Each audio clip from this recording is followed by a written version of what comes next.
नमस्कार साथियों, एक बार फिर से आप सभी का स्वागत है हमारी यूट्यूब चैनल पर। आज हम बात करने वाले हैं RUHS यूनिवर्सिटी के जो BSc नर्सिंग सेकंड सेमेस्टर का सिलेबस है वो क्या रहने वाला है, किस किस सब्जेक्ट का आपका मेन एग्जाम है वो होने वाला है, इंटरनल एग्जाम किस सब्जेक्ट का होने वाला है, एक्सटर्नल एग्जाम है वो किस सब्जेक्ट का होने वाला है, और किस सब्जेक्ट में आपको कितनी यूनिट है, किस सब्जेक्ट को किस प्रकार से आपको ये नोट्स है वो मिलने वाली है, वो तमाम प्रकार की जानकारी आज की इस वीडियो में हम करने वाले हैं।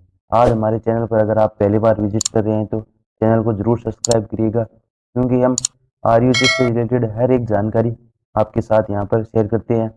और मैं बता दूं, अगर आपको इन मैंने जो सब्जेक्ट बताए हैं बताऊंगा, उनको आपको अगर हैंड रिटन नोट्स चाहिए तो आप हमारे टेलीग्राम चैनल पर जुड़ जाना, जिसका लिंक हमारी इस वीडियो के डिस्क्रिप्शन में दे रखा है।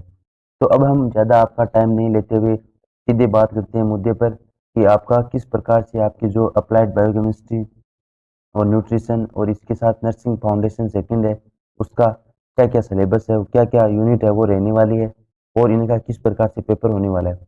अगर यहाँ पर हम सबसे पहले थोड़ा पेपर पैटर्न के बारे में बात करें तो एक बार थोड़ा सा हम पेपर पैटर्न के बारे में बात कर लेते हैं।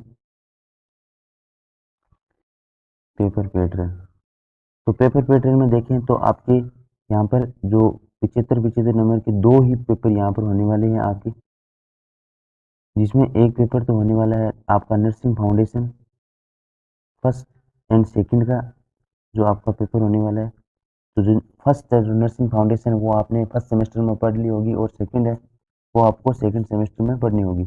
इसी के साथ आपका जो अगला पेपर होने वाला है वो होने वाला है आपका 25 नंबर की, जिसमें आपकी बायोकेमिस्ट्री है वो आने वाली है, और आपके 50 नंबर की न्यूट्रिशन आने वाली है। तो इस प्रकार आपका इन दोनों का एक कंबाइंड पेपर होने वाला है, वो भी 75 नंबर का पेपर होने वाला है। इस प्रकार से आपका जो ये है पेपर पैटर्न है वो रहने वाला है सेकंड सेमेस्टर का। अब हम बात करने वाले हैं कि आपकी बायोकेमिस्ट्री में कितनी यूनिट है, अप्लाइड न्यूट्रिशन एंड डाइटिक्स में कितनी यूनिट है, और नर्सिंग फाउंडेशन सेकंड में कितनी यूनिट है, वो यहाँ पर हम देखते हैं। तो यहाँ पर हम सबसे पहले देखते हैं आपकी जो नर्सिंग अप्लाइड आपकी रहने वाली है वो बायोकेमिस्ट्री है, उसके बारे में उसके आपके जो कितने हैं वो आपको यहाँ पर जो यूनिट है वो देखने को मिल सकती है। उसके बारे में हम यहाँ पर जानकारी देखते हैं सबसे पहले। तो यहाँ पर आपको बायोकेमिस्ट्री को सबसे पहले आपकी 7 या 8 यूनिट है वो बायोकेमिस्ट्री में होने वाली है आपकी। तो जिसमें सबसे पहली यूनिट है वो रहने वाली है आपकी, जो रहने वाली है वो सरल यूनिट है, बहुत सरल यूनिट है, जिसका नाम है आपका कार्बोहाइड्रेट। आप बचपन से पढ़ते आ रहे होंगे कार्बोहाइड्रेट क्या होता है, उसके बारे में ही आपको यहाँ पर पढ़ना है। तो यहाँ पर जो आपकी फर्स्ट यूनिट है वो कार्बोहाइड्रेट रहने वाली है, जिसमें आपका digestion, absorption, metabolism of carbohydrate and इससे रिलेटेड डिसऑर्डर भी आपको यहाँ पर पढ़ने पड़ेंगे। जो ये सिलेबस है वो आपको अगर चाहिए तो मैं टेलीग्राम पर डाल दूंगा, अगर आप वहाँ जुड़ के भी ये सिलेबस है वो देख सकते हैं। तो अब हम बात करने वाले हैं सेकंड। तो सेकंड में आपका जो क्या रहने वाला है, जो सेकंड यूनिट रहने वाली है वो भी आपकी सरल यूनिट है, जिसका नाम है रहने वाला है आपका लिपिड।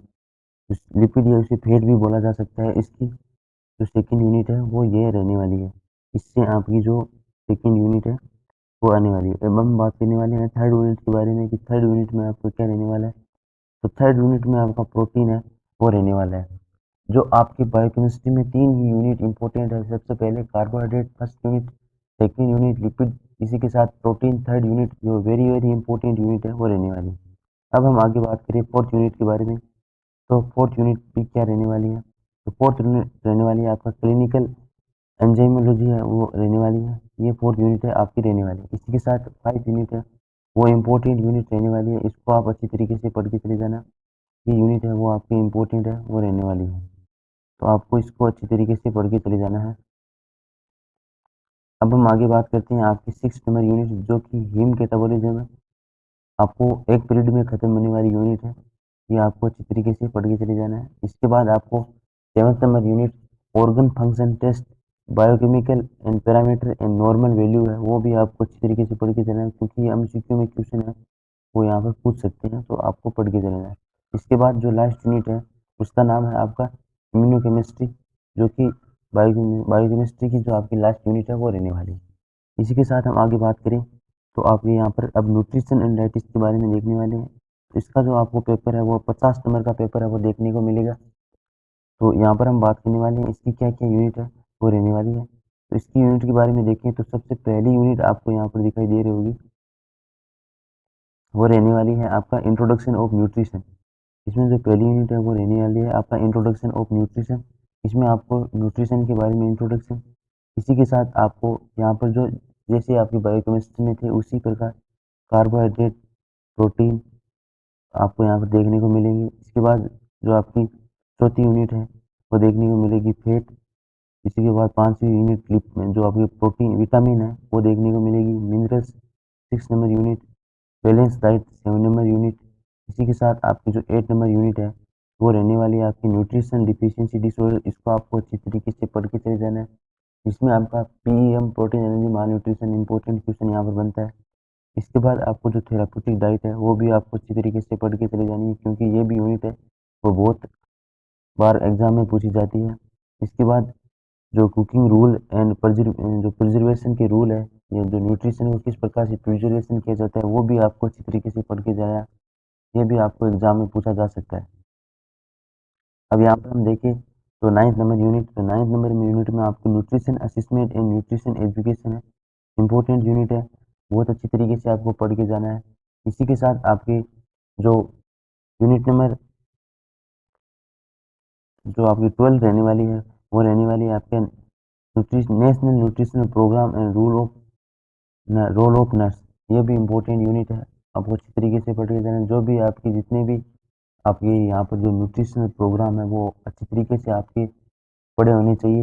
इसके बाद फूड सेफ्टी है, इम्पोर्टेंट यूनिट है। इसमें जो 2-4 एक्ट है वो आपको बहुत अच्छी तरीके से पढ़ के चले जाना है। अब हम इससे आगे बात करने वाले हैं आपकी जो नर्सिंग फाउंडेशन सेकंड है उससे क्या आपको एग्जाम में देखने को मिलता है और किस प्रकार से आपका इसका पेपर आता है। तो नर्सिंग फाउंडेशन आपकी जो नर्सिंग की सबसे मेन सब्जेक्ट बोला जा सकता है इसे। इससे किस प्रकार के क्वेश्चन है वो यहाँ पर आते हैं तो वो देखते हैं। इससे क्या क्या यूनिट है वो आपको यहाँ पर देखने को मिलती है। तो यहाँ पर सबसे पहले जो आपकी नर्सिंग फाउंडेशन है उसमें सबसे पहले सेकंड की फर्स्ट यूनिट है वो है आपकी हेल्थ असेसमेंट। हेल्थ असेसमेंट आपकी first unit. Second unit the nursing process, important unit है, इसको आप छोड़ के नहीं जाइएगा, इंपॉर्टेंट यूनिट है ये, बहुत अच्छी यूनिट आपको यहाँ पर एग्जाम में हर बार आपको यहाँ पर देखने को मिल सकती है ये यूनिट। इसको आप एक्सेप्ट ना करके जाइए। इसी के साथ अगली है वो रहने वाली है आपकी जो न्यूट्रिशन नीड है, वो आपकी यूनिट है, वो बहुत अच्छी यूनिट है, वो रहने वाली है। इसको भी आप नहीं छोड़ के जाइए, क्योंकि ये भी इम्पोर्टेंट यूनिट यहाँ पर बनती है। इसको भी अच्छी तरीके से आप पढ़ के जाइएगा। इसी के साथ आगे हम बात करने वाले हैं कि जो नर्सिंग फाउंडेशन है उससे आपकी हाइजीन यूनिट है वो इम्पोर्टेंट रहने वाली है। इसी के साथ आगे एलिमिनेशन नीड है वो इम्पोर्टेंट रहने वाली है। एलिमिनेशन नीड के बाद आपकी जो भी आपकी डायग्नोस्टिक टेस्ट है वो भी इम्पोर्टेंट यूनिट रहने वाली है। इसके बाद ऑक्सीजनेशन नीड और एलिमिनेशन नीड है, इम्पोर्टेंट यूनिट बनती है दोनों। तो इसको आपको दोनों को अच्छी तरीके से पढ़ के जाना है।